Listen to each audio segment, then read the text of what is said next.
고용인. 자, 고용인 하면 뭐를 고용인이라고 그러죠? 고용인 하면 직원 둘. 소속중개사하고 중개보조원 있죠? 자, 봅시다. 소속중개사는 누구에게 소속된? 개업 공인중개사에 소속된 공인중개사로서 업무를 수행하거나 보조하는 자라고 했었죠? 자, 그러면 이제 중개보조는요? 뭐가 아니에요? 공인중개사가 아닌 자로서 이렇게 되죠? 개업공인 소속되어 중개대상물에 대한 현장안내 일반 사무 등 단순한 업무를 보는 자, 보조하는 자. 이게 이 사람, 자, 이 둘을 개업 공인중개사는 둘 수 있습니다. 그러니까 둘 수 있다는 얘기는 뭐예요? 두어도 되고 안 둬도 되고 인원수 제한도 없어요. 많이 둬도 되고 아예 안 둬도 됩니다. 자, 두는 건 상관없는데 만약에 고용인을 채용하면, 자, 고용인 신고가 있어야 돼요.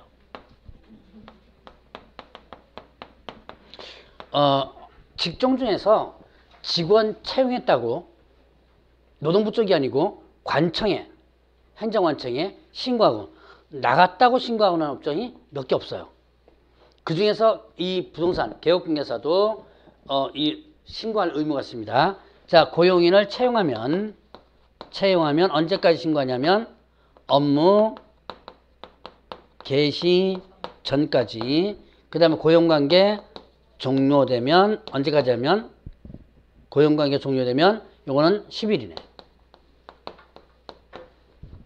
자, 제가 지금 한 거 찾았나요? 네. 대략 그 신고 부분에 찾으면 있겠죠? 네. 자, 그래서 채용하면 언제까지 신고한다? 업무 개시 전. 자, 그럼 업무 개시 전 뜻이 뭐예요? 네, 그러니까 일하기 전에. 네, 맞아요. 그게 일하기 전이니까 여러분들 이제 그 일하기 전이 언제일까요? 맞아요. 출근 전. 출근 전까지. 그러니까 너 며칠부터 출근해라 그러면 그 출근 전까지 신고하면 되는 거예요. 근데 이제 현실적으로 보면 꼭 그렇게 안 하고 출근하고 며칠 만에 막 신고하고 그래요. 근데 어쨌든 법적으로는 업무 개시 전입니다. 자, 그 다음에 고용관계 종료되면 10일 이내에 신고해줘야 돼요. 특히나 자, 채용할 때는 교육받아야 되는데요. 자, 소속 공인중개사는 무슨 교육 받아야 되냐면 실무교육이라는 걸 받아야 돼요. 아직 교육 부분이 안 넘어갔죠? 그 다음에 또 중개보조는 직무교육이라는 걸 교육을 받고 하시면 됩니다. 뒤에 가면 한번 설명할 거예요. 만약 이거 신고 안 하면 이때까지 신고 안 하면 업무정지 받을 수 있습니다. 업무 정지를 받을 수 있다. 자, 요까지만 일단 기억을 해놓고. 자, 그럼 이제 고용인 채용 시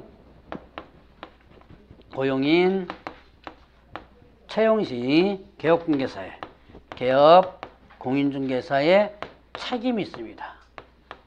고용인을 채용하면 개업공개사는 어떤 책임이 있느냐? 일단은 자, 민사 책임, 그 다음에 또 행정상의 책임, 행정상의 책임이 있고요. 그 다음에 형사 책임, 이렇게 있습니다. 그러니까 여러분들 직원 채용하면 이런 세 가지. 여러분들 교재에 보면 큰 제목으로 이렇게 세 가지 있죠?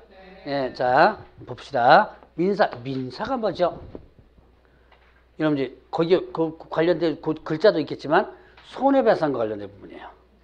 그래서 여러분들 직원 채용했다가 직원이 만약에 의뢰인에게 손해를 끼치죠. 그럼 이때는 어떻게 한다? 누가 손해배상 책임이 있다?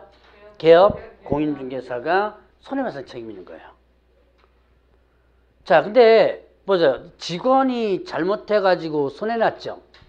근데 개업 공인중개사가 배상 책임이 있습니다. 이거를 뭐라 한다? 민사책임. 이걸 이제 손해배상 책임이라고 그러기도 하고요. 손해배상 책임이라도 하고. 그 다음에 그 잘못한 사람은 책임 없나요? 있겠죠. 네, 잘못한 사람도 있고 그를 채용한 사람도 있겠죠. 그래서 둘 다 책임이 있다 그래서 이걸 무슨 책임이라고 그러냐면 연대 책임이라고 그래요. 잘못한 사람도 책임 있고 그 다음에 또 모두 책임 있다?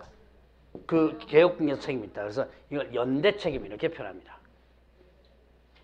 자, 그래서 이런 민사 책임이 있고, 자, 일단 손해배상 책임, 일단 지금은 개괄적으로만 일단 보세요. 어차피 요거 갖고 나중에 보면 이제 응용돼서 문제 나옵니다. 자, 그 다음에 이제 행정상의 책임. 고용인의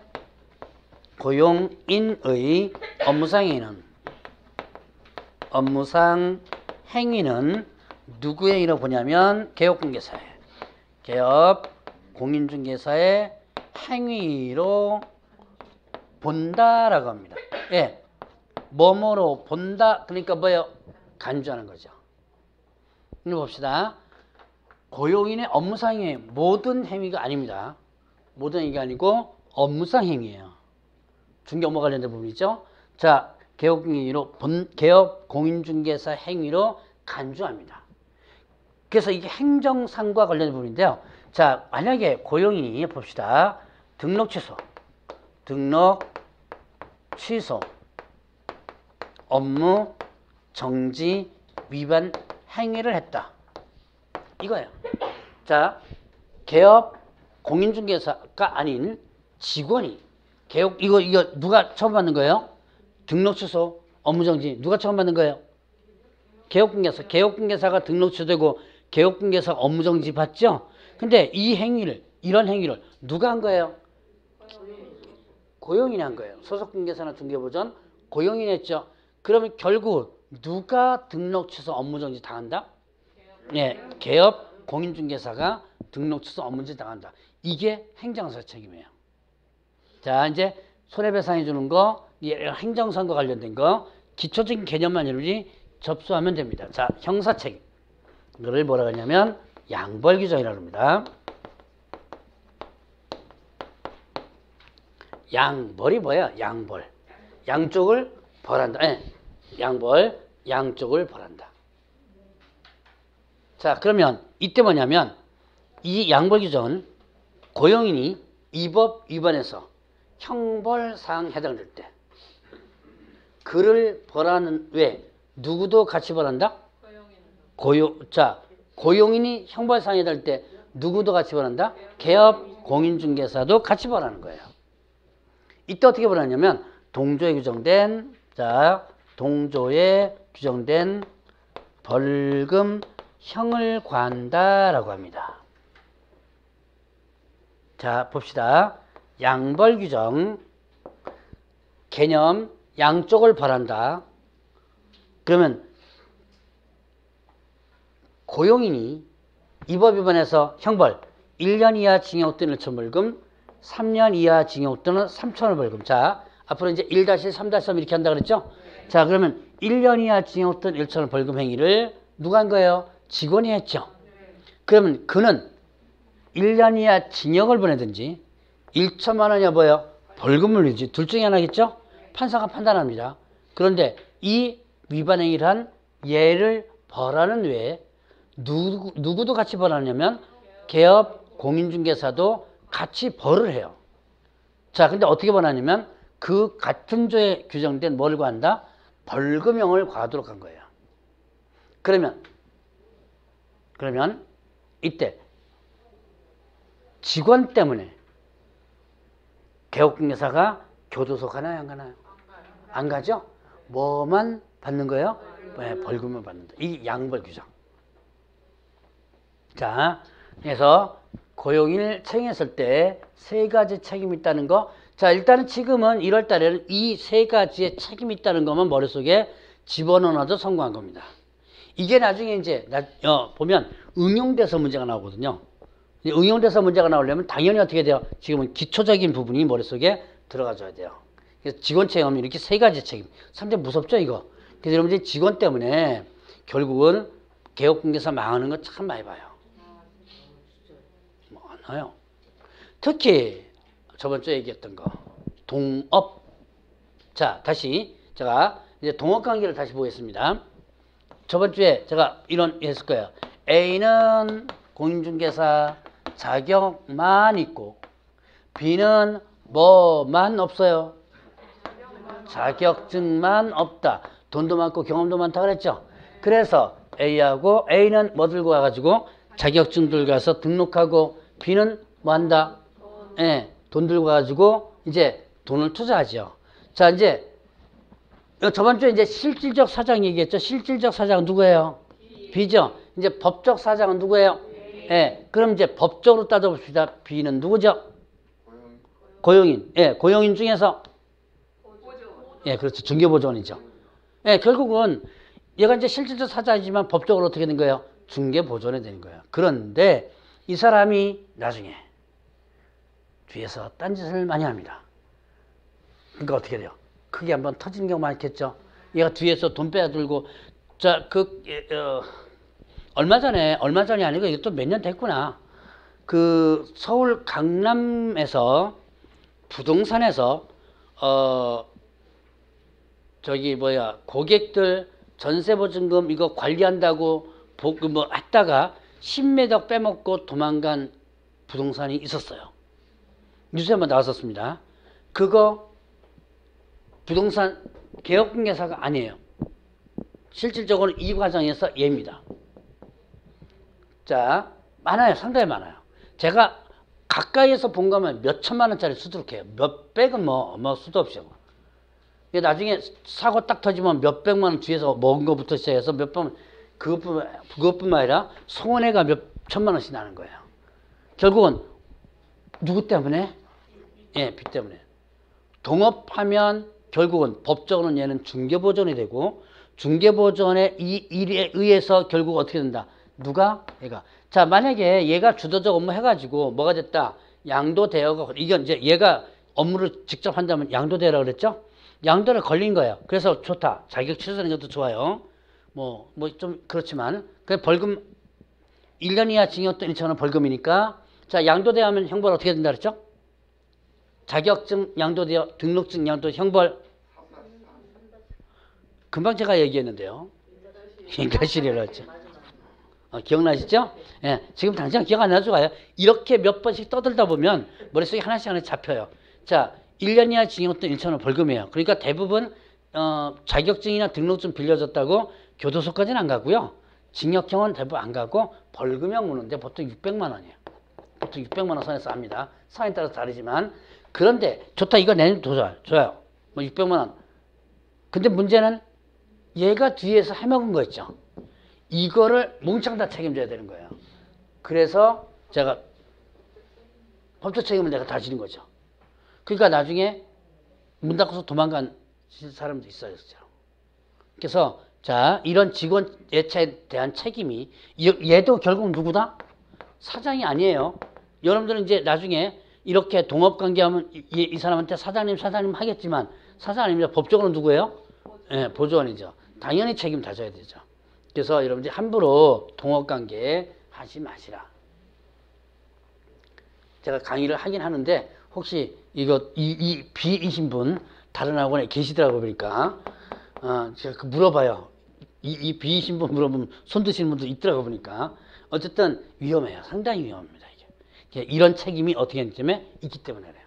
자, 이제 요걸 나중에 이제 응용해서 다 보게 될 겁니다. 자, 이제 이렇게 해서 고용인신고 부분 받고 그러면 뒤로 넘어가면 인장 등록. 인장이 뭐예요? 인장이 도장이죠. 도장. 자, 개업 공인중개사 및 소속공개사는 자, 개업공개사하고 소속공개사입니다. 업무를 개시하기 전에 인장을 등록하고 그 등록된 인장을 사용해 줘야지만 됩니다. 자, 봅시다. 지금 개업공개사는 사장이죠. 사장이니까 뭐 어차피 중개업을 하니까 도장 등록한다고 치고 소속공인중개사가 도장을 등록해요. 왜 그럴까요? 네, 업무를 직접적으로 수행할 수 있죠. 근데 중개보조는 도장 등록할 필요 없죠. 업무 수행하지 않으니까.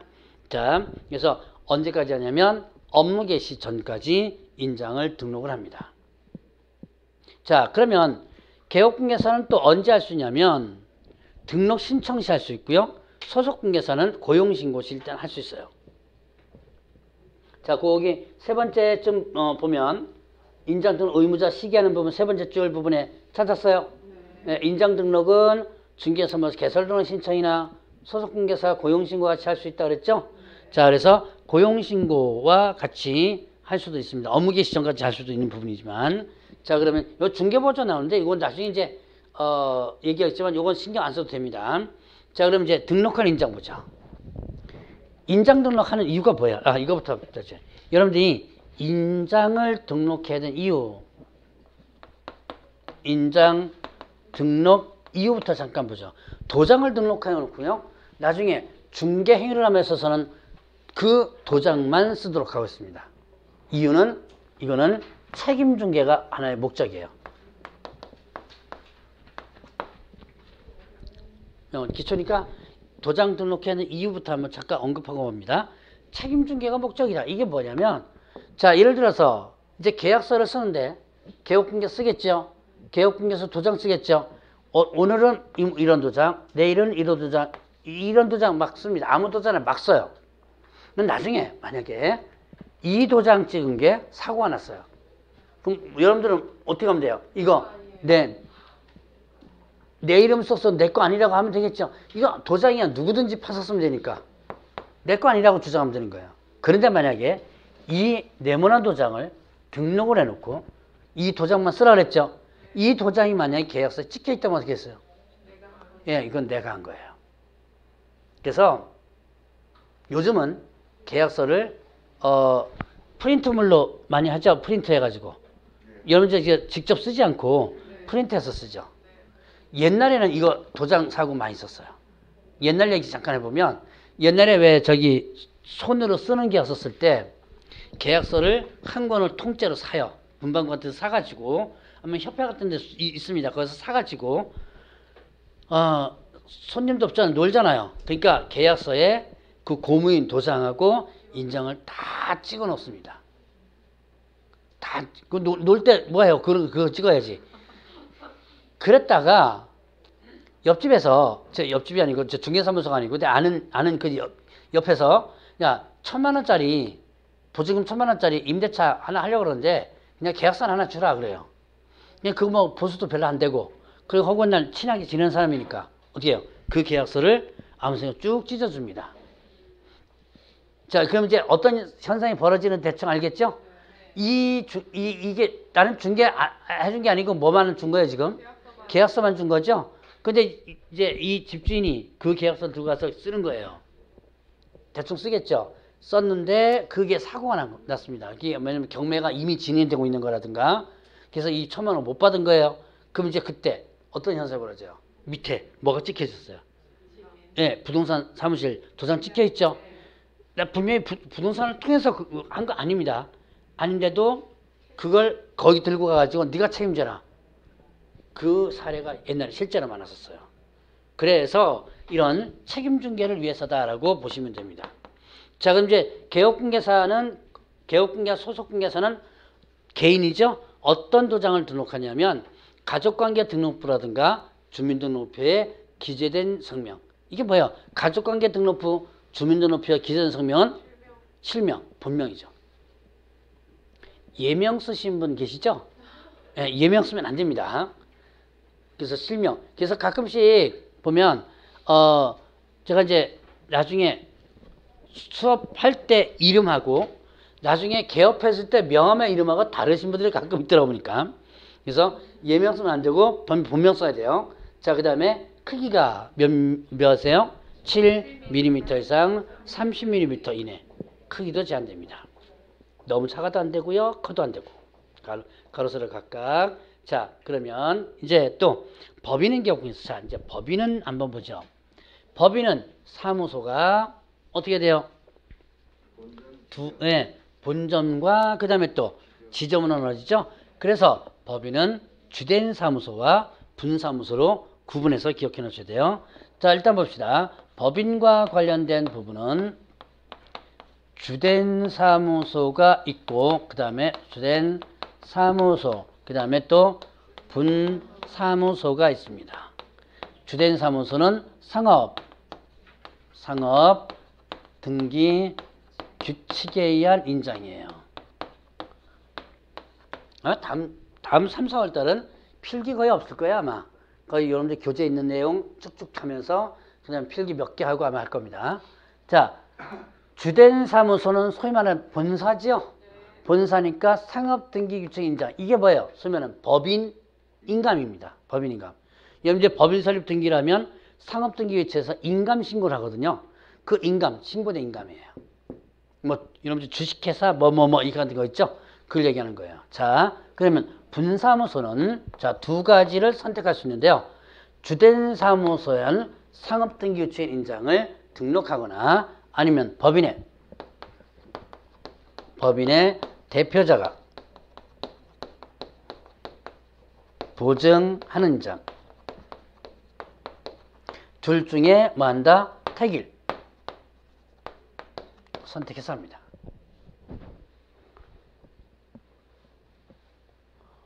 자, 분사무소는 분사무소도 당연히 인장 등록 해줘야지만 되겠죠?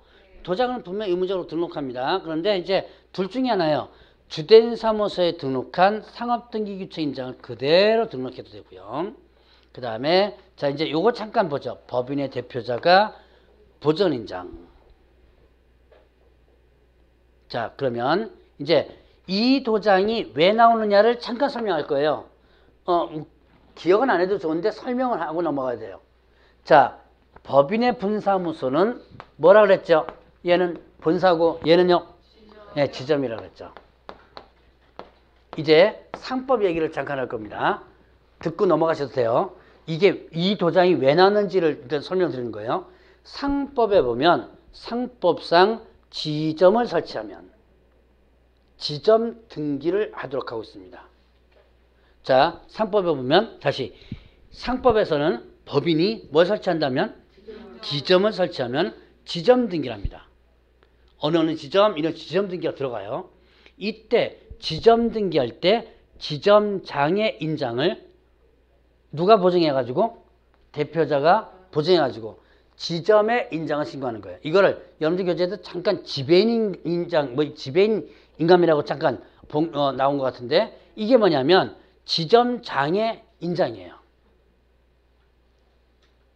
그러니까 누가 보증해가지고 대표자가 보증해가지고 그러니까 법인의 대표자 보증 인장 이거는 지점장의 인장이라고 보면 됩니다. 그런데 자 이제 상법상에는 이렇게 지점을 설치하면 지점에 대한 등기해야 되고 그 지점 등기할 때 지점에 대한 인장을 갖다가 하도록 하고 있어요. 그런데 자 다시 중개사법으로 넘어옵니다. 아까 분사무소 설치할 때 과정 잠깐 얘기했죠. 요때 상법상 지점 등기를 하라는 얘기를 제가 했던가요? 안 했던가? 네, 안 했죠. 그 뜻은 무슨 뜻이에요? 그렇죠. 이 뜻은 무슨 뜻이냐면 상법상 자 이제 이것도 분명히 지점이라고 그랬죠. 그러나 자 중개사법에서는 상법상 지점 등기를 안 하고도 운영할 수 있다. 왜? 조그만 사무소잖아요. 규모도 큰 것도 아니고 이만하게 사무소 하는데 굳이 이걸 일일이 상법상 지점 등기가 다 요구하면 이게 조그만 사무소에 하기가 좀 그렇죠. 아무래도 중개사무소 영세한데 그래서 지점 등기를 안 해도 될 수 있도록 하는 거예요. 그러면 자 이때 보죠. 지점 등기를 안 했을 때 이 도장이 나와요 안 나와요? 그래서 이 도장은 언제만 나오는 거예요? 그래서 지점 등기를 할 때만 나오는 거죠. 그럼 지점 등기를 할 의무도 부여하지 않고 할 수도 있어요. 하지 말라는 거 아니에요. 상법상 자 이게 이 중개사법에는 상법상 지점 등기를 안 해도 된다라는 의무를 부여를 한 것만 아닐 뿐이지 지점 해도 돼요. 그러니까 지점 등기를 하면 이 도장 나오죠. 그럼 이 도장 등록해도 되고 지점 등기를 안 하면 이 도장 없죠. 그럼 이제 공식적인 도장 뭐 있어요? 이거죠. 예, 이거를 등록하면 되는 거예요. 분사무소에서도 이걸 등록을 하면 되는 거죠. 이 도장이 나온 이유를 설명한 겁니다. 자, 이 둘 중에 택이란다. 자, 법인에 있어서는 이렇게 도장을 등록을 하면 됩니다. 자, 그러면 이제 다음 124페이지에 보면 인장의 변경 등록이 있습니다. 인장이 변경되면 며칠 이내? 네, 7일 이내 변경 등록하라. 도장 잊어버릴 수 있죠? 네, 그럼 7일 이내 변경 등록하라는 얘기고요. 자, 인장 등록 변경 신고서 제출하면 됩니다. 그런데 법인은 뭘 제출하면 되냐면 자, 법인은 이게 인감증명서가 있겠죠? 그래서 인감증명서 제출로 썩하면 한다고 그랬어요. 자, 그리고 중개인에 있어서는 이 등록된 인장 사용하라. 124페이지 있죠? 맨 밑에 부분 자, 중개 행위를 할 때 등록된 장을 사용하라. 요거 사용 안 하면 어떻게 된다? 개업공개사는 업무정지고요. 소속공개사는 자격정지. 지금부터 자꾸 업무정지, 자격정지 외우려고 하지 마세요. 계속 제가 언급할 겁니다. 계속 듣고 나중에 머릿속에는 5월달 넘어서 해도 충분해요. 이거는 듣고 나서. 자, 그러면 이제 뒤로 갑니다.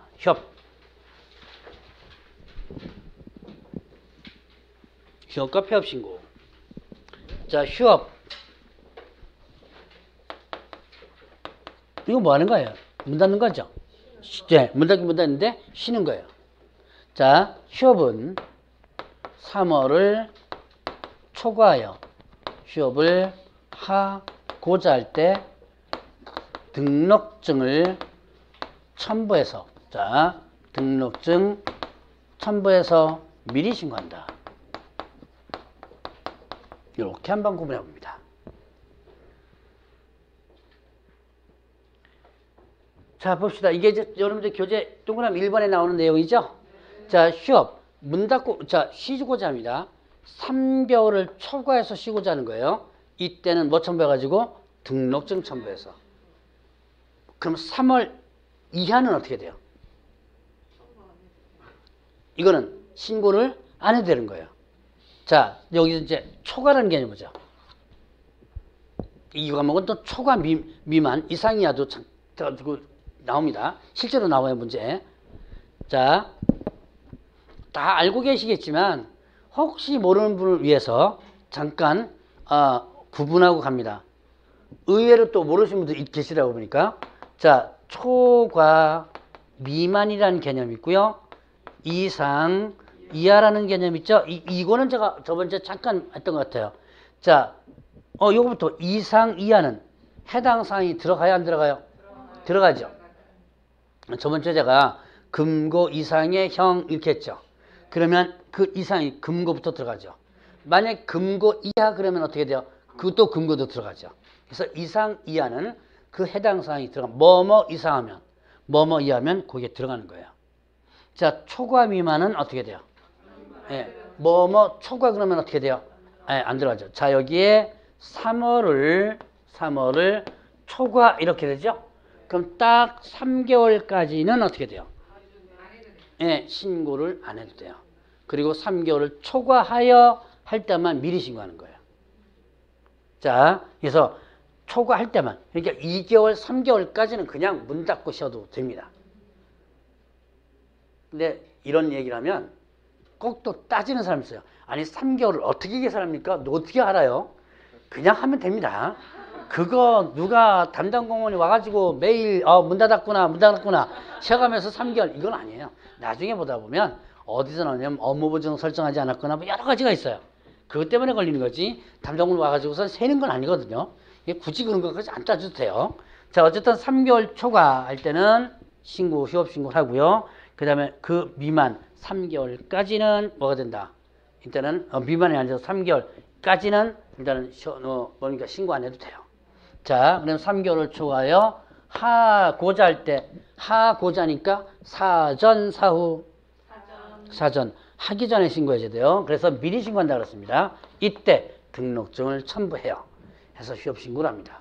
자, 그러면 휴업은 몇 개월을 초과할 수 없다. 127페이지 하단 부분 한번 보세요. 하단에 휴업 기간 한 부분 있죠? 자, 요거 잠깐 보겠습니다. 자, 이제 휴업 정리를 일단 다 해보는 거예요. 휴업은 6월을 초과할 수 없다. 자, 그래서 한 번 휴업하면요. 몇 개월까지만 휴업하는 거예요? 6개월까지만 휴업하는 거야. 다만 부득이한 이제 이게 6개월을 초과해서 할 수 없는데 부득이한 사유일 때는 자, 부득이한 사유일 때는 6개월을 초과할 수 있습니다. 자, 이 부득이한 사유가 입, 취, 임, 준. 자, 한번 동그라미 한번 써보세요. 요양 있죠? 자, 요양. 그 다음에 또 뭐 있다? 입병. 자, 요양, 질병은 요양. 뭐 병원 입원하거나 이런 거예요. 입영 뭐죠? 군대 가는 거예요. 뭐죠? 학교 가는 겁니다. 학교 가는 거. 그러니까 여러분들이 뭐 초등학교만 학교 가는 거 아니에요. 여러분들도 학교 갈 수 있죠? 학교 갈 때 일단 6개월 초과해서 할 수 있어요. 그 다음에 자, 뭐예요? 네, 임신 출산. 요거 이제 새롭게 들어온 내용입니다. 임신 출산. 그 다음에 또 이에 준하는 부득이한 사유. 이제 이에 준하는 부득이한 사유가 뭡니까? 라고 물어보던데 뭐 이런 거예요. 저기 혹시 이게 외국인 계세요? 안 계신가? 아, 외국인, 제 수강생 중에서 외국인도 가끔 계세요. 캐나다 사람도 있고, 호주 사람도 제 수강생으로서, 부분이 있습니다. 조선족도 제가 수강생 한 번 본 적 있었고, 자, 외국인이 우리나라에 와서 부동산을 합니다. 실제 좀 합니다. 그러면 그때 우리나라에 와서 있어도요, 자기 나라의 일정 부분을 있어야지만 된다 그러더만요. 예. 그래가지고 갑자기 문 닫고 거기 가 있어야 돼. 의무적으로 거기 가 있어야 된다 그러더라고요. 그게 6개월 넘을 수도 있어요. 그래서 그때 이게 부득이한 사유가 된다라고 보시면 돼요. 자, 어쨌든 이렇게 부득이한 사유. 자, 부득이한 사유가 요입, 취임, 준 이렇게 저 5가지. 자, 그래서 다시 요양, 입영, 취학, 그 다음에 임신, 출산, 그 다음에 준하는 사유. 이렇게 된다면 6개월을 초과할 수 있다. 자, 그러면 이제 이런 내용이 있습니다. 휴업에 대한 기간 변경. 기간을 변경하고자 할 때, 변경하고자 한다면 이때 기간 변경 신고합니다. 기간을 변경 신고해요.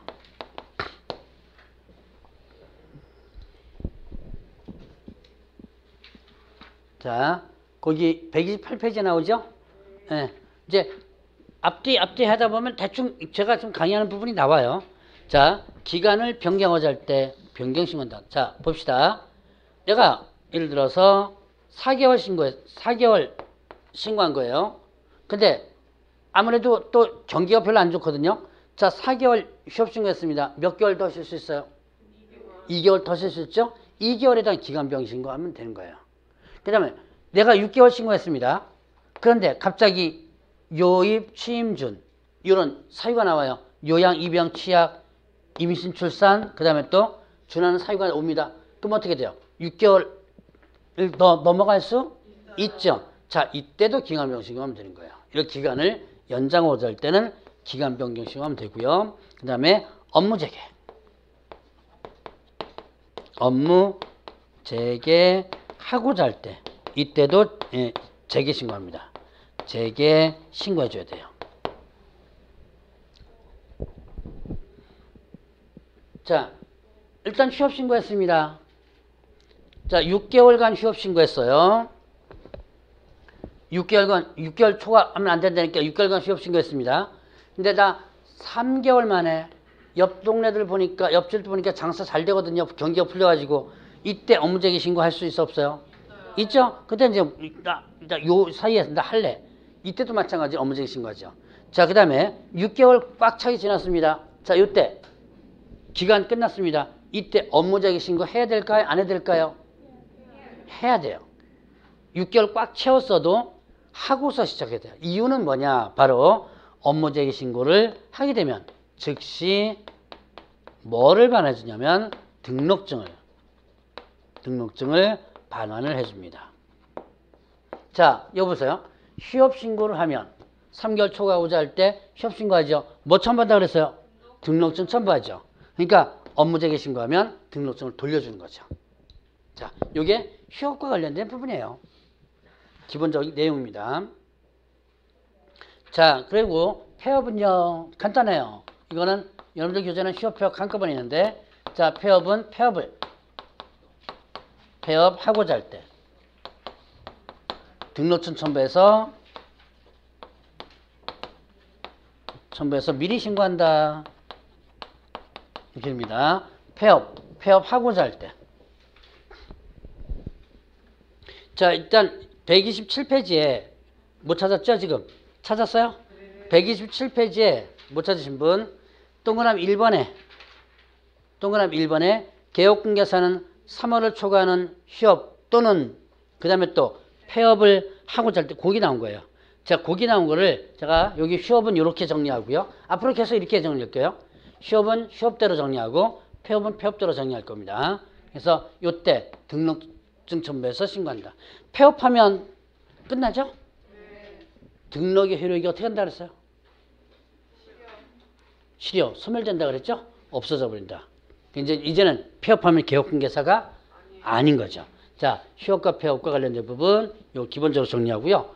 자, 이거 휴업 신고 의무 위반과 관련된 부분은 100만 원 이하 과태료고, 그 다음에 폐업 마찬가지로 100만 원 이하 과태료예요. 100만 원 이하 과태료, 이것도 100만 원 과태료입니다. 그 다음에 6개월 초과해서 휴업 요거 위반하면 상대 등록 취소 이렇게 돼요.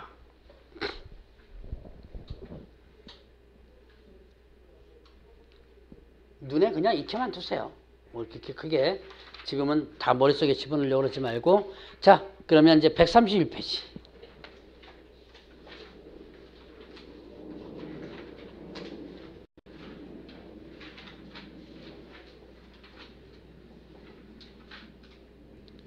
자, 간판에 철거 있죠? 개업공개사는 다음의 경우에 지체 없이 간판 철거하라 그랬어요. 자, 이전 신고, 폐업 신고, 등록 취소.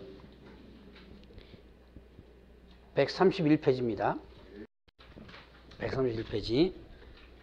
자, 이전 신고, 폐업 신고, 등록 취소. 세 가지, 이 패치 세 가지입니다. 자, 이거 세 가지 때, 자, 사무소 이전에요. 그 다음에 또 폐업 신고예요. 아니면 등록 취소된다 라고 한다면 이때 사무소 간판 등을 지체 없이 어떻게 하라? 철거하라. 왜 철거하라 그럴까요? 이용할 수 없도록. 네, 맞아요. 이용할 수 없도록. 자, 제가 저번 주에 잠깐 언급했는지 모르겠는데요.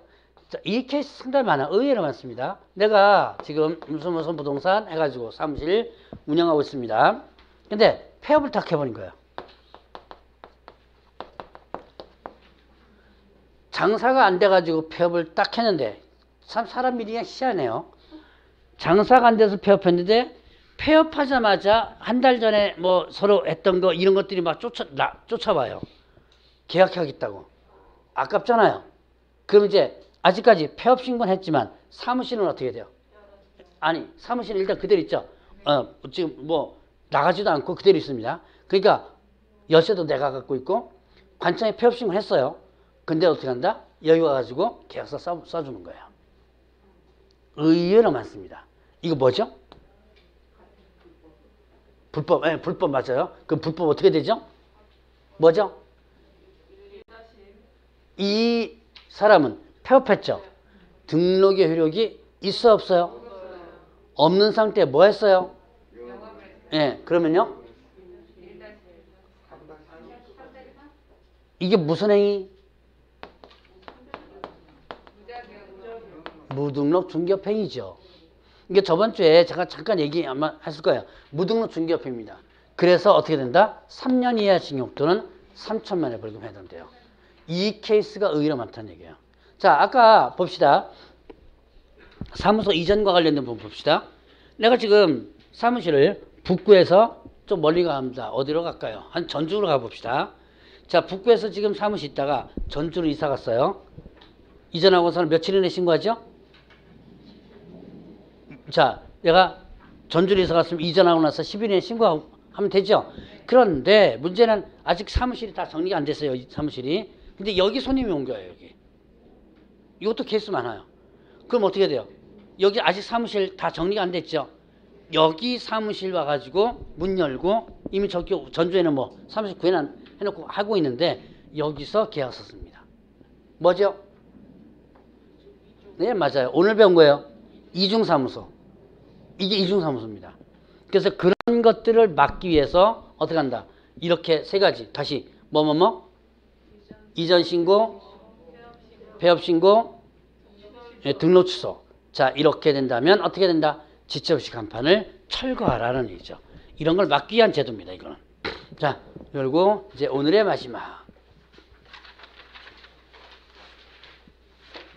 오늘 어디까지 갈 거냐면 중개계약 및 부동산 거래정보망 중 중개계약까지만 오늘 진도 나갈 거예요.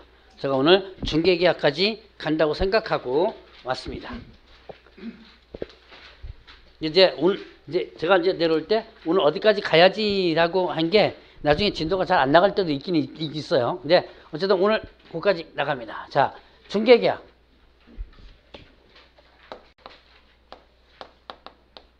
자, 그러면 계약 민법에서 배웠을 거예요. 자, 이제 민법 배웠던 거 봅시다. 아마 하실걸요. 계약은 뭐와 뭐에서 성립한다? 요거 기본적으로 좀 배우지 않았나요? 네, 맞아요. 이거 언제 배웠죠? 요번 1월 달에 배웠나요? 아니면 12월 달에 배웠나요? 12월 달에 배우고 1월 달에. 아, 1월 달에 한번 언급했죠? 자, 다시. 계약은 뭐와 뭐에서 성립한다? 청약과 승낙에 성립한다. 자, 일단 계약의 기본적 개념이에요. 무슨 계약이든지 간에 계약은 청약과 승낙에 성립해요. 청약은 뭐예요? 당사자 일방의 의사표시요. 그리고 승낙은 그것을 뭔다? 받음으로써 이렇게 되죠.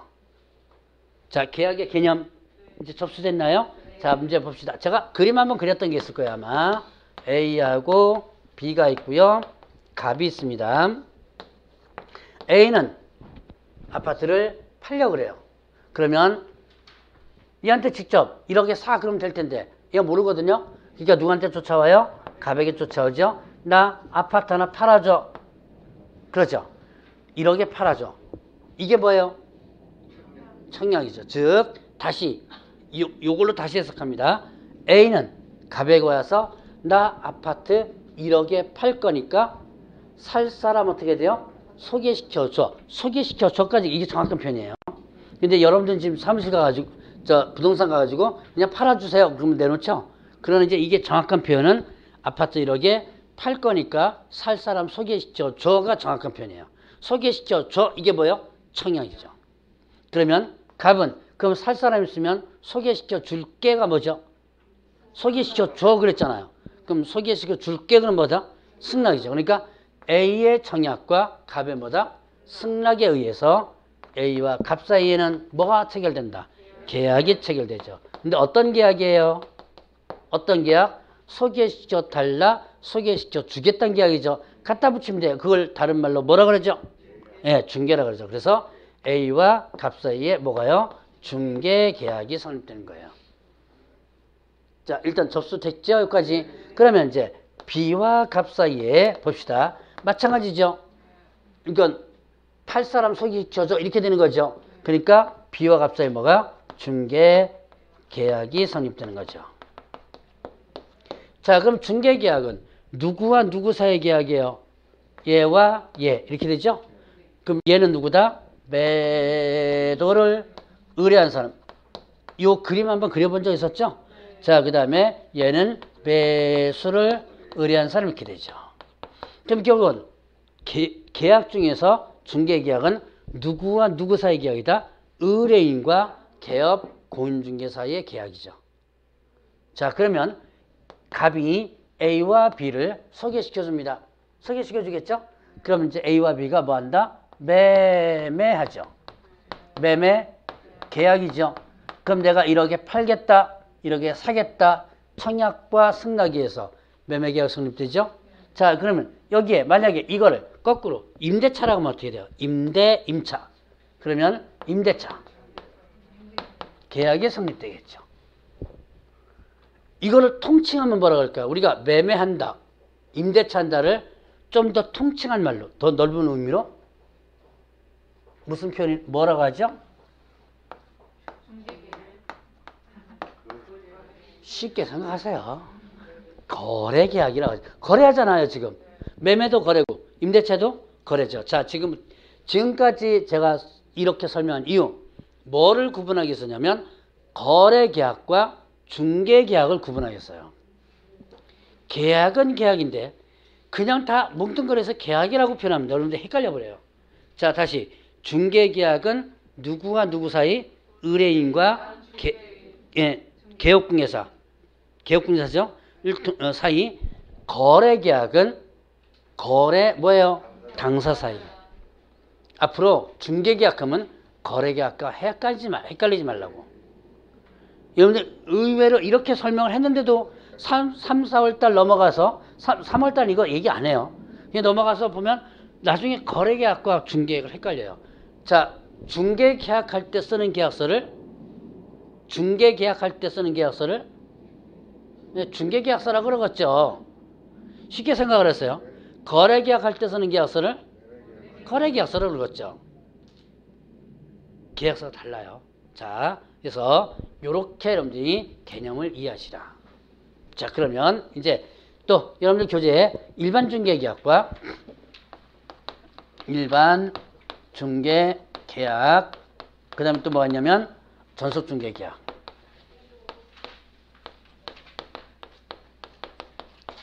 자, 일반 중개계약 보죠. 일반 중개계약, 전속중개계약 교재에 지금 두 가지가 나오는데요. 142, 143페이지 있죠? 일반적인 중개계약으로서 여러분들이 많이 아는 중개계약이 일반 중개계약이에요. 자, 이거는 이제 글자로 표현한다면 이래요. 의뢰인이 여러 개업공개사에게 경쟁적으로 의뢰해서 그 중에서 거래를 성사시킨 개업공개사 뭘 주는 거? 보수를 주는 거. 여러분들 저기 부동산 가서 물건 내놓죠? 몇 군데 내놔요? 최대한 많이. 예, 그 중에서 하나 얻어 걸린 거죠? 예. 그게 일반 중개계약이에요. 자, 봅시다. A와 갑. 자, A는 물건 내놓습니다. 갑, 을, 병, 정, 여러 개업공개 내놓는 거예요. 자, 그러면 이제 물건 얘들 내놨습니다. 그러면 A는 누구와 중개계약을 체결했나요? 일단 누구와 중개계약을 체결했어요? 그렇죠. 갑을, 병, 정 다 중개계약 체결했죠? 그러면 이제 B도 마찬가지로 이제 물건 찾으러 갑니다. 찾으러 돌아다니죠? 한 집에만 안 가죠? 예. 여러 군데 가죠. 그리고 한 집에만 가서 덜컥하지 마세요. 괜찮은 물건이 있어도 몇 군데 돌아다니세요. 왜 그러냐? 그 물건이 이 집에서는 1억인데 이 집에서는 1억 500, 저 집에서는 1억 1000이 가요. 똑같은 물건인데 이거 다르죠? 예, 그런 경우 종종 있어요. 그러니까 이제 이게 좀 더 먹으려고 좀 하는 경우들이 종종 있거든요. 그러니까 딱 마음에 맞는 물건이라도 한번 저 돌고 올게요 라고 다음에 올게요 그러면 돼요. 다음에 올게요 가장 좋아요. 그럼 다음에 올 수도 있고 그렇죠. 다음에 올게요 그러는 것도 오는 사람 별로 없거든요. 진짜 마음에 드는 물건이라도 일단은 숨기고 동네 한번 더 돌아다니는 게 좋아요. 가격대가 의외로 차이 많이 납니다. 어쨌든 여기 다 돌아다녀요. 그러면 B도 갑을, 병정과 중개계약을 체결했죠. A와 B가 갑 사무실에서 만났는데 얘는 흥정 능력이 좀 약해요. 흥정 능력이 약하다는 얘기는 장사 제대로 못한다는 얘기예요. 그래서 장사가 계약이 일단 성사 안 됩니다. 그래서 나중에 봅시다 그러고 이제 끝나는 거예요. 좀 협상하다 보면 그냥 안 되는 경우 있죠. 그래서 다음날 보니까 의사무소 또 오라 그래요. 와 보니까 A와 B가 어떻게 해요? 또 만난 거예요. 또 만날 수도 있죠. 근데 이제 이 사람은 자 물론 이제 여기서 물건은 다 봤습니다. 가격 협상이 안 맞아가지고 한 거예요. 근데 얘가 흥정을 아주 잘해가지고 이제 장사 잘하는 거죠. 흥정 잘해가지고 을이 A와 B를 딱 거래를 성사시켜줍니다. 그러면 이때 A와 B는 누구에게 보수 주면 되는 거예요? 예. 내가 소개해줄게 나도 줘라. 돼야 안 돼요? 안 되죠. 이것 쫓아다니는 사람도 있어요, 진짜. 여러분들 토지 같은 경우 20억, 30억짜리 토지는요, 꽤 많거든요. 법정만 계산해도 많아요. 예, 0.9%로 계산해도 생각보다 많습니다. 그러니까 내가 소개해주길 나도 좀 줘. 이렇게 가서 쫓아내는 사람들인데 그거 안 줘도 되는 거예요. 자, 그래서 이게 바로 뭐냐면 일반 중개계약. 그래서 이제 많이 물건 뺏기죠. 물건도 많이 뺏기고 살인도 나고요. 이 개업공개사끼리 살인 사건도 있어요. 30몇 억짜리인가 40억짜리인가 물건 하나 때문에 어쨌든 자 이렇게 이게 이제 분쟁이 많이 발생하니까 뭐냐면 전속중개계약 제도를 만들어 놓습니다. 전속중개계약 자 진짜 전속중개계약 부분이죠. 자 계약의 제도만 일단 보고 전속중개계약의 기본 틀만 보고 넘어갑니다. 자 전속중개계약은 의뢰인이 특정한 개업 공인중개사 설정해서 그 개업공개사에게만 뭐한다? 의뢰하는 거 이렇게 돼 있어. 자, 전속중개계약 개념 봅시다. 그럼 전속중개계약은 다시 한번 의뢰인이 특정한 개업 공인중개사 설정해서 그 개업공개사에게만 의뢰하는 거다라고 했었어요. 그럼 이제 이거를 뭐냐면 나는 너에게만 의뢰하겠다라고 하는 거예요. 다른 데 내놓지 않고 너한테만 내놓 이거 한번 해본 적 계세요? 내가 너한테만 내놓겠다. 다른 데 내놓지 않고.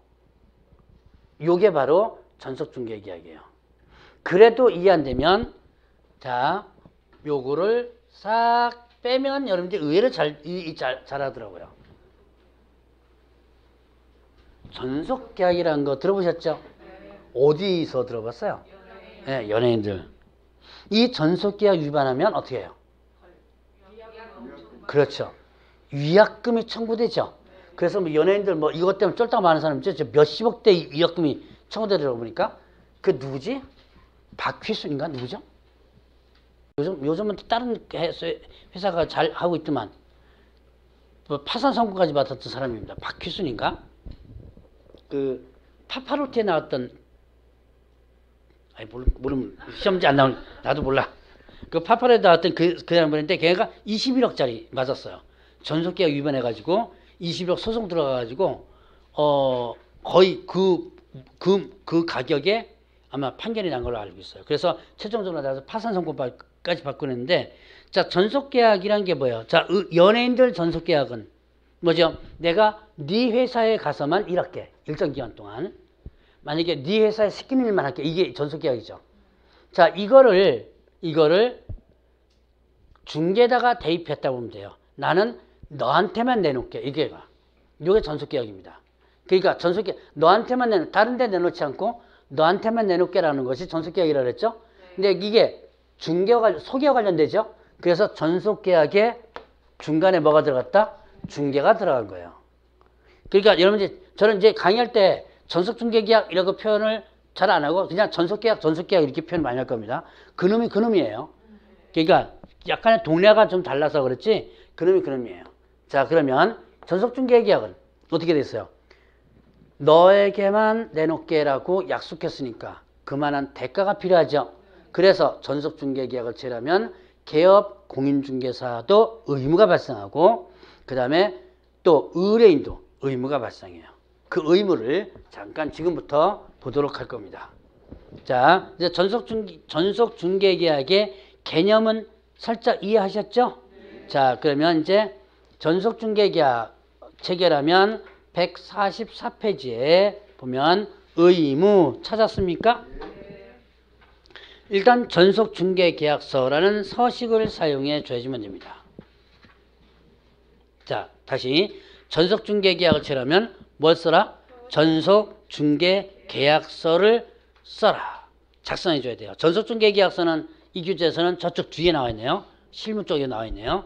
자, 그래서 그냥 듣기만 하면 넘어서요. 전속중개계약서라는 서식이 있습니다. 이걸 써야 돼요. 자, 그러니까 중개계약서니까 뭐 할 때 쓰는 거예요? 중개계약할 때 쓰는 거죠? 이거를 설명한 이유, 이 중개계약과 거래계약을, 이 거래계약 있죠? 이거를 여러분들이 구분하지 못하면 어디서도 헷갈리냐면 중개계약서와 거래계약서가 헷갈려 버려요. 자, 지금 전속중개계약서라는 서식이 있다 그랬죠? 나중에 다음 파트에 작성법 배울 거예요. 3, 4월 달에 배울 겁니다. 근데 이게 중개계약서, 거래계약서 같은 리크로 하는 그런 경우가 종종 있어요. 써먹는 게 전혀 다른 데 써먹는 건데도 딱 같은 계약서죠? 그러니까 여러분들 이제 중개계약서 어디서 임대차 계약서하고 매매계약서 이런 차이점 같이 느껴지는 거예요. 근데 중개계약은 계약의 당사자가 틀리죠. 그래서 자꾸 강조하는 거예요. 초기 때 이 중개계약의 당사자가 의뢰인과 뭐예요? 개업공개사 이렇게 되죠. 그래서 이런 전속중개계약서를 사용해야 되고요. 요거를 또 3년간 보관해 줘야 돼요. 자, 전속중개계약서 몇 년간 보관한다? 예, 밑에 두 번째 있죠? 3년간 보존한다. 그 다음에 요건 이제 위반하면요. 업무 정지처분입니다. 자, 일단 요거 한번 정리해 볼까요? 전속중개계약서라면 전속중개계약 시 개업 공인중개사의 의무.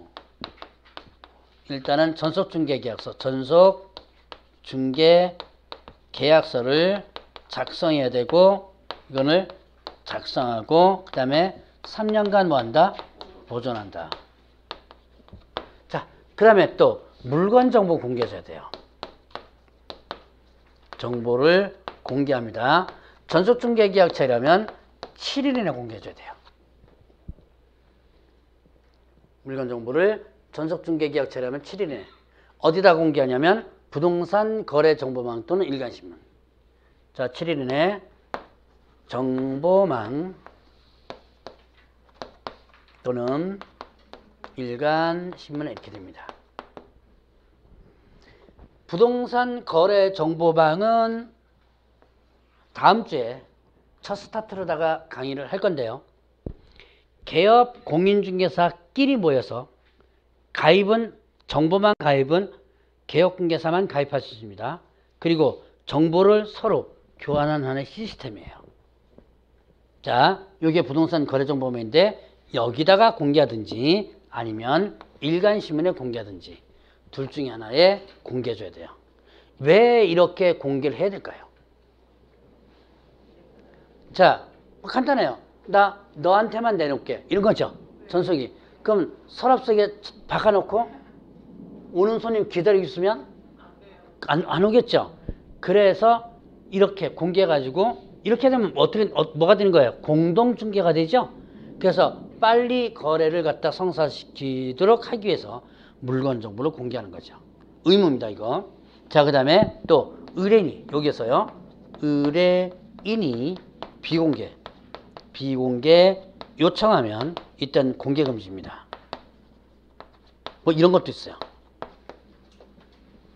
의뢰인이 비공개 요청하면 자, 7일 이내 정보망 또는 일간신문에 공개하라 그랬어요.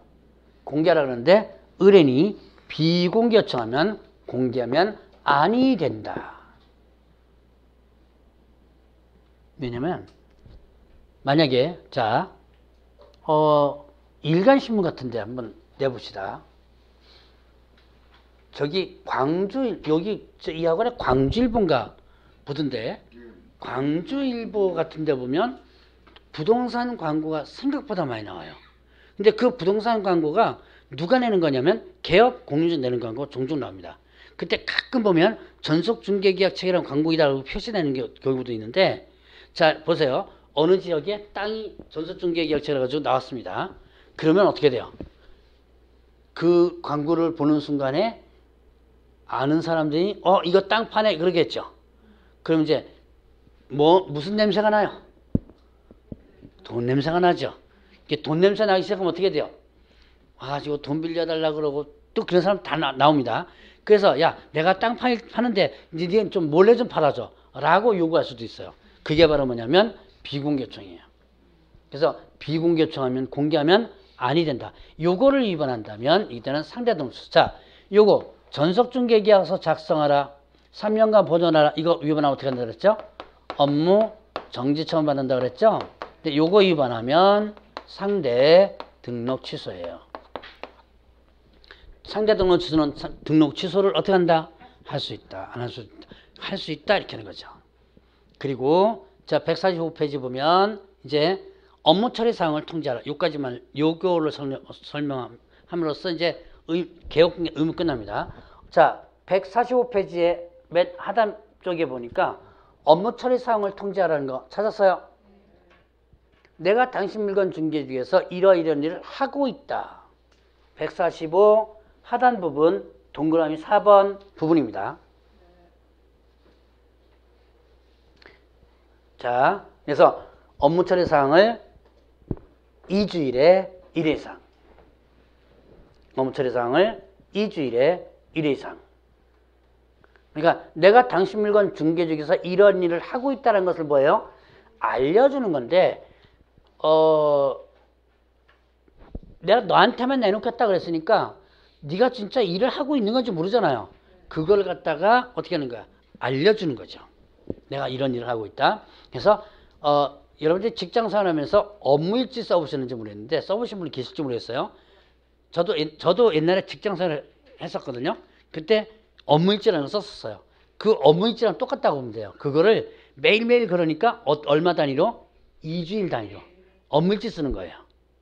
당신 물건 중에서 내가 이런 일을 했다 뭐 이런 거 써놓는 겁니다. 자, 이렇게 해서 전속중개계약처라면 이렇게 이제 개업 공인중개사 의무가 있고 그 다음에 자 146페이지로 가니까 전속중개계약처라면 의뢰인의 의무가 있어요. 자, 일단은 이제 의뢰인의 의무.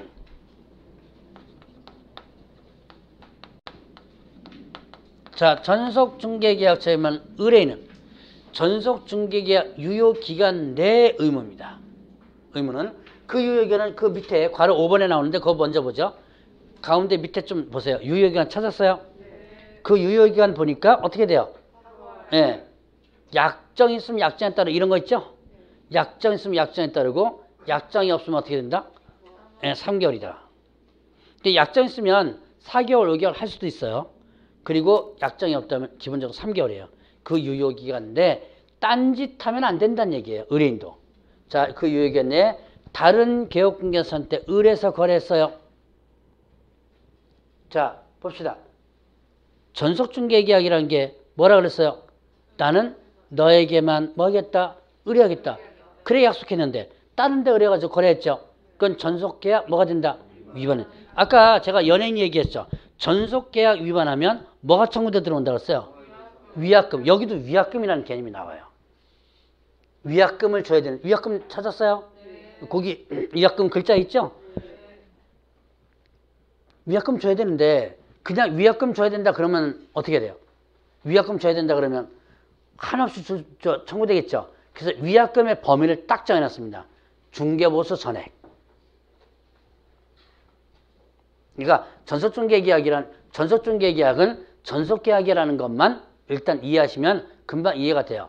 자, 그래서 다른 개업공개사한테 의뢰해서 만약에 거래했다 그러면 위약금, 중개보수 전액을 지불해 주면 된다. 자, 그 다음에 또 유효기간 내 개업 공인중개사 소개한 의뢰인과 개업 공인중개사 배제하고 직접 거래합니다. 두 번째 의무 보죠. 그 니은에 있죠? 니은에 보면 소개한 상대방과 개업공개 배제하고 직접 거래한 거예요. 자, 봅시다. A와 B가 있습니다. 개업공개사 갑이 이제 A와 B를 소개시켜줬는데 이런 경험 있으신지 모르겠네요. A와 B를 일단 소개시켰었어요. 부동산에서. 근데 부동산에서는 거래를 안 합니다. 뭐 조건이 맞지 않아서 다음에 보자고 해놓고 나옵니다. 나왔는데 A가 B를 잠깐 불러. 잠깐 봅시다. 그래서 어디 가냐면 다방에 가는 거야. 다방에 가가지고 뭐 해요? 다방 가서 예, 지네들끼리 계약서 쓰죠. 왜 그래요? 예, 중개보수를 아끼려고. 자, 그럼 이제 요게 이제 전속에 나오는데 일반 중개계약, 아까 제가 일반 중개계약했죠? 일반 중개계약에서 이때 보수 이거 받을 수 있을까요? 없을까요? 일반 중개에서 보수 받을 수 있어요. 이거 왜 받을 수 있냐? 원인 행위가 누구에 의해서 있기 때문에 예, 얘와 얘를 소개시켜줬죠. 그건 얘 때문에 둘이 만난 거예요. 이거를 해서 받을 수 있어요. 물론 아까 얘도 소개시켜주고 을도 소개시켜줬는데 을이 거래 성사시켰어요. 부동산에서. 그러면 이때는 값은 못 받는다 그랬죠. 근데 얘 빼고 지네들끼리 쏙 했다면 일반 중개계약에서도 보수받을 수 있어요. 그래서 나중에 여러분들이 이런 사람 나오면 어떻게 해야 돼요? 어떻게 알아? 끝까지 쫓아가서 받아내야 돼요. 그래서 이거 만약에 아이고 너 잘 먹고 잘 살아라 그러면 얘는 어떻게 돼요? 또 다른 곳에 가서 그 짓을 또 해요. 그래서 맛배기를 한번 보여줘야지만 됩니다. 그래서 제가 아는 부동산에서는 50만 원 갖고 소송 걸었어요. 50만 원 없어도 사는 사람이죠, 당연히. 근데 열받아가지고 지네끼리 싹 한 거예요. 실제 받아냈습니다. 50만 원. 뭐 소송 걸어가지고 왔다 갔다 하면 시간 그 다음에 또 인지대 비용 이런 거 다 하면 오히려 손해날 수도 있지만 이거를 끝까지 가서 받아내야지만 그 사람들이 나중에 다른 데 가서도 못하는 거예요. 어쨌든 자 일단 일반 중개계약에서도 보수는 일단 받을 수 있다. 원인의 행위가 예의에 있었기 때문에. 근데 전속중개계약은 이걸 아예 문구화한 거예요. 자 그래서 전속중개계약처라고 그 유예겠네. 자 소개한 의뢰인이 얘 빼고 지네에게 직접 거래했을 때 이때 뭐를 준다? 위약금 주라는 죠. 중개보수 전액을 위약금을 준다. 자 이제 세 번째가 동그라미 여러분들 교재는 지금 동그라미 2번인데요. 소요된 비용 지불한다라고 하는 부분이 있습니다. 그 유효기간 내 자 자기 이거 한번 보죠. 자기 스스로 발견한 상대방과 거래했습니다. 자기 스스로 발견한 상대방과 거래했어요. 자, 그 유효기간 내 다른 데 의뢰해가지고 거래한 것도 아니고, 그 다음에 또 유효기간 내 소개한 그 상대방과 직접 한 것도 아니에요. 전속중개계약을 체결을 했는데, 근데 그 체결하고 나서 나중에 보니까 옆집에서 쫓아와가지고 그거 내가 사겠다 이런 거죠. 그럴 수도 있죠. 내가 지금 뭡니까 집 판다고 그랬어요. 근데 친구한테 얘기하니까 친구 그럼 내가 그거 안 그래도 그쪽으로 이사 가려고 하는데 그거 내가 살게 뭐 이런 거죠. 이게 바로 뭐냐면 자기 스스로 발견한 상대방과 거래한 거예요. 자 이제 여기서 보죠. 이걸 전속계약 위반일까요 아닐까 이거부터 따져야 돼요. 전속계약 위반? 예, 아니에요. 전속계약이란 자 금방 뭐라 그랬어요? 너한테만 뭐 하겠다? 의뢰하겠다는 거죠. 너를 통해서 거래하겠다는 얘기 아니에요. 너한테만 의뢰하고 다른 데 내놓지 않고 너한테만 내놓겠다라고 했거든요. 근데 스스로 발견한 상대방과 거래했다면 어떻게 돼요? 다른 데 내놓은 것도 아니죠? 그래서 전속계약 위반이 아니에요. 그 문제는 이제 여기서 문제. 전속계약 위반이 아니면 위약금을 받을 수 있어 없어요? 그렇죠. 위약금 못 받죠. 위반이 아니니까. 근데 그동안 개업공개사가 들어간 돈 있을 거 아니에요. 그래서 그걸 받을 수 있도록 하는 거예요. 자, 그거를 어떻게 중개보수 얼마 범위 내에서? 50%. 자, 중개보수 50% 범위 내에서 소요된 비용을 지불하도록 하고 있습니다. 자, 중개보수 50%는 범위 내에서 비용 지불이에요. 봅시다. 만약에 정상적으로 거래가 됐다면 보수 100만 원을 받기로 했어요. 100만 원 받기로 했는데 스스로 발견한 상대방과 거래했습니다. 그럼 어떻게 돼요? 100만 원 받을 수 없어요. 위약금 못 받죠? 이제 뭘 받을 수 있냐면 들어간 비용을 받을 수 있습니다. 계산해 보니까 70만 원 나왔어요. 비용이. 얼마 받을 수 있어요? 50. 네, 50만 원. 보수 50% 범위. 요 100만 원 50% 범위가 얼마? 50만 원이죠? 50만 원 범위에서 비용이니까 50만 원 받는 거야. 30만 원 나왔어요, 비용이. 예, 그냥 30만 원 받으면 되죠. 이렇게 하는 계산합니다. 예전에 한 두 번 문제 나왔었는데 요즘은 하도 쉬워서 문제 안 나와요, 이거. 너무너무 쉬워가지고. 자, 대략 여기까지가 오늘의 내용이에요. 자, 147페이지. 뭐예요? 부동산 거래정보망. 요거 다음 주에 하도록 하겠습니다. 수업 끝나면 꼭 1차 과목 공부하라 그랬죠? 자, 다음 주에 뵙도록 하겠습니다.